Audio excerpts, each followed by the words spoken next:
Salam cerdas, Ibu, Bapak, Saudara-saudara yang saya hormati. Sesi membaca berita kali ini, saya akan membacakan beberapa berita yang sebagian nanti dengan cara cepat terkait dengan THR ya, tunjangan hari raya, baik buat pegawai negeri sipil maupun buat karyawan swasta.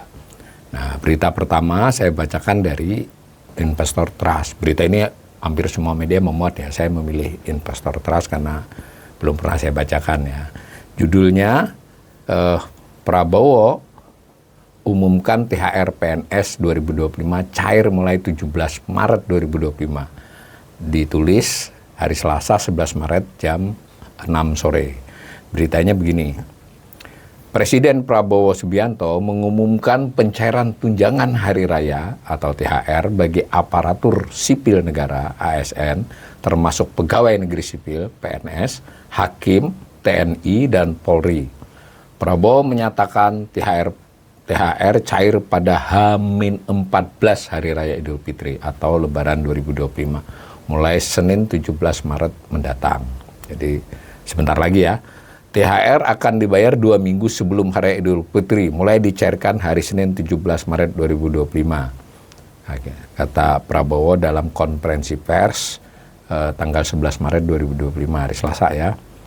Nah, Prabowo didampingi Menteri Keuangan Sri Mulyani, Menteri Pan-RB Rini Widiantini, Mensesnek Prasetyo Hadi, dan Seskap Teddy Indrawijaya. Sedangkan untuk gaji ke-13, kata Prabowo, akan dibayar pada awal tahun ajaran baru ya. Jadi beda ya ini yang THR segera, yang gaji ke-13 itu bulan Juni 2025. Nah, THR sedangkan untuk gaji ke-13 ya benar tadi dibayar mulai tahun ajaran baru sekolah, jadi Juni. Jadi khusus yang gaji ke-13 Juni ya. Pencairan THR dan gaji ke-13 ini didasari oleh peraturan pemerintah nomor 11 tahun 2025 yang ditandatangani Prabowo. Jadi tetap ada dasar hukumnya ya, peraturan pemerintah. Nah, secara total terdapat 9,4 juta ASN di tingkat pusat dan daerah yang akan menerima THR dan gaji ke-13. Besar ya, 9,4 juta. Nah, begitu. Nah, Prabowo memastikan THR dan gaji ke-13 dibayar secara penuh atau 100%. THR dan gaji ke-13 meliputi gaji pokok, tunjangan yang melekat, dan tunjangan kinerja. Bagi ASN daerah diberikan sama dengan ASN pusat, nah tapi ada tetapinya, dan sesuai dengan kemampuan daerah masing-masing. Bagi pensiunan dibayarkan sebesar uang pensiun bulanan, katanya. Itu diberitakan oleh Investor Trust. Lalu kapan pencairan itu? Saya pilih dari berita Antara. Sebetulnya berbagai media memuat ya. Nah, Antara ini menulis judulnya kapan pencairan THR pensiunan PNS 2025. Nah, cek jadwal dan besarannya. Ditulis tanggal 11 Maret 2025 jam 18.34, berarti sekitar 1 jam dari yang berita pertama tadi dari Investor. Nah, ditulis begini, pemerintah Indonesia telah mengumumkan jadwal pencairan tunjangan hari raya ya THR bagi pensiunan pegawai negeri sipil. Jadi ini tekanannya Antara adalah pada soal pensiunan, tadi kan keseluruhan. Nah, Menteri Keuangan Sri Mulyani menyatakan bahwa pencairan THR akan dilakukan paling cepat 3 minggu sebelum Hari Raya Idul Fitri. Jadi ini informasi sebelumnya, tadi kan 2 minggu sebelum Hari Raya. Nah, keputusan ini sejalan dengan rencana Presiden Prabowo Subianto yang mengumumkan Perpres. Jadi rupanya berita ini ditulis sebelum pengumuman ya, tapi dekat waktunya. Lantas kapan jadwal pasti pencairannya dan beberapa besarannya? Nah, yang difokuskan oleh berita kali ini oleh Antara adalah jadwal pencairan THR pensiunan PNS 2025. Jadi sudah diberitakan, di sini disebut akan dipercepat kemungkinan waktu berita ini diturunkan ya, tapi kalau tadi dari berita pertama kita tahu bahwa ini nampaknya mulainya adalah minggu kedua, 2 minggu sebelum Hari Raya. Nah, di sini Antara memberikan gambaran ya, ada pensiunan golongan 1. Ini mungkin bagus ini. Kenapa saya bacakan? Karena ini informasi seperti ini kadang kita kan tidak tahu ya. Ini bagus untuk catatan kita. Di sini ada pensiunan PNS golongan 1 itu 1A ada sekitar 1.875.000 sampai 2.100.000 dan seterusnya sampai 1D. Lalu pensiunan golongan 2 itu kalau 2A 1.875 sampai 3 juta dan seterusnya sampai 2D. Begitu juga dengan golongan 3 dari 3A sampai 3C. Lalu pensiunan PNS golongan 4 sampai dengan 4E ya. Jadi yang paling besar yang 4E itu bisa sampai 5.200.000 sesuai dengan selama ini mereka terima ya. Kan ada beberapa kriterianya. Nah, ditulis lagi oleh Antara, pencairan THR ini diharapkan dapat membantu pensiunan PNS dalam mempersiapkan Hari Raya Idul Fitri dengan lebih tenang dan nyaman. Pemerintah juga berharap bahwa dana THR dapat meringankan beban pensiunan PNS dalam memenuhi kebutuhan menjelang perayaan Idul Fitri. Saya kira dari dua berita ini merupakan berita gembira ya buat jutaan ya, tadi 9,4 juta PNS dan pensiunan ya. Jadi insya Allah ini saya kira berita baik. Mudah-mudahan ya segera direalisasi ya, karena tapi karena ini sudah ditangani dalam bentuk peraturan pemerintah, saya kira ini akan segera jalan. Nah, karena dalam beberapa hari ini bahkan sudah 1-2 minggu ini sempat beredar isu bahwa THR tidak diberikan, gaji ke-13 tertunda lama. Ini sekurang-kurangnya dua berita ini menggambarkan ini sudah ada kepastian. Nah, lalu bagaimana dengan swasta ya? Nah, saya pilih satu berita. Jadi silakan para pemirsa untuk mengecek di berbagai berita. Ini yang saya pilih ini kadang acak, kadang saya pilih yang jarang dibaca, misalnya medianya atau terutama, tapi saya tetap memilih media yang bisa dikatakan media yang cukup kredibel ya. Nah, kali ini saya bacakan dari Bisnis Indonesia. Nah, judulnya perhitungan besaran THR karyawan swasta untuk Lebaran 2025. Jadi ini swasta ya. Tadi kita sudah baca keseluruhan Pak Prabowo dengan tekanan pada PNS, kemudian Antara tadi dengan informasi tambahan terkait dengan pensiunan PNS. Nah, ini yang ketiga ini yang swasta. Karena waktu di pidato Presiden itu juga disinggung sebenarnya. Nah, ini terbaca demikian bahwa Presiden Prabowo Subianto mengumumkan jadwal pencairan THR untuk karyawan swasta maksimal H-7 Lebaran 2025. Jadi ini ditambah ya, tadi kan 2 minggu. Maksudnya mulai 2 minggu itu bisa jadi beberapa hari kemudian. Tapi khusus swasta ini batas akhirnya H-7 swasta harus membayar THR ya, perusahaan swasta ya. Jadi saya sampaikan sebagai berikut. Pertama, agar pemberian THR bagi pekerja swasta, BUMN dan BUMD ya. BUMN dan BUMD itu tidak termasuk PNS ya. Paling lambat 7 hari sebelum Idul Fitri. Besarannya akan disampaikan dari Menteri Ketenagakerjaan Menaker melalui surat edaran, kata Prabowo saat memberi keterangan pers terkait dengan aturan pemberian bonus hari raya kepada pengemudi online. Nah, nanti kita baca juga yang online ya, Senin 10 Maret 2025. Jadi sebelum pengumuman yang PNS tadi.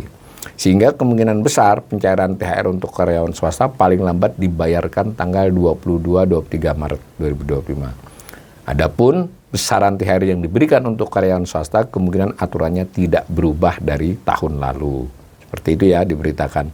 Berdasarkan peraturan Menteri Ketenagakerjaan Permenaker nomor 6 tahun 2016, jadi peraturan ini belum berubah ya, masih berlaku, mengatur bahwa karyawan dengan masa kerja 12 bulan atau lebih berhak atas THR sebesar 1 bulan gaji.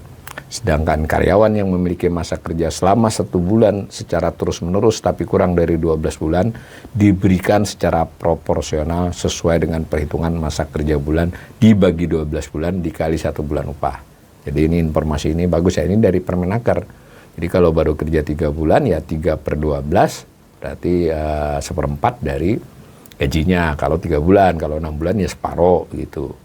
Nah, sebagai contoh, ini dicontohkan nih, pekerja X mendapat upah sebesar 4 juta rupiah per bulan dan baru bekerja selama 6 bulan. Maka THR-nya 6 dibagi 12 dikali 4 berarti dapat 2 juta.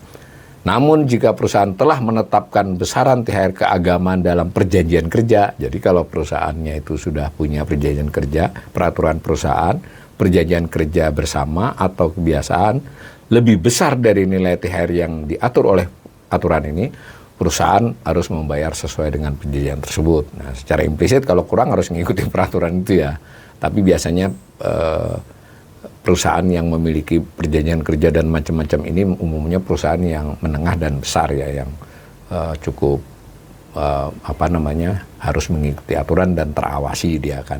Itu. Jadi mudah-mudahan ini juga berita baik buat para karyawan swasta. Jadi udah 3 berita nih. Pokoknya ini akan ada THR buat PNS, buat pensiunan sama dengan biasa dia dapat sebulan. Kemudian buat PNS itu nanti selain THR akan ada gaji ke-13, tapi bukan sebelum Lebaran ini, nanti di bulan Juni.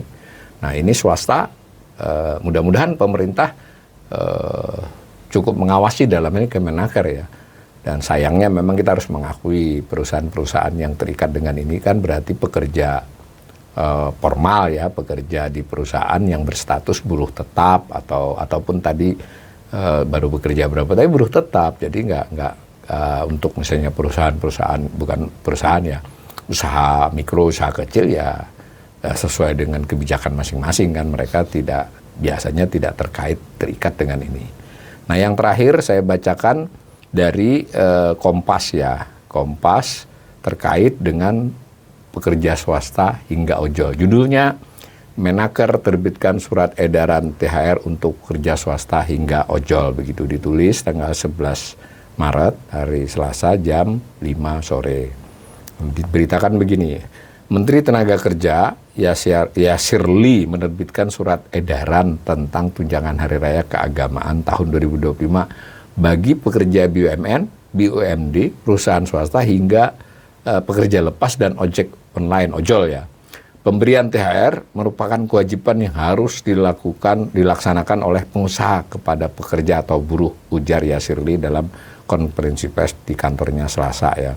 Ketentuan ini diatur dalam peraturan pemerintah nomor 36 tahun 2021 dan Permenaker nomor 6 tahun 2016. Jadi Permenaker sudah kita singgung, ternyata ada PP juga nomor 36 tahun 2021. Nah tadi yang di luar peraturan pemerintah yang terbaru itu terkait dengan PNS ya.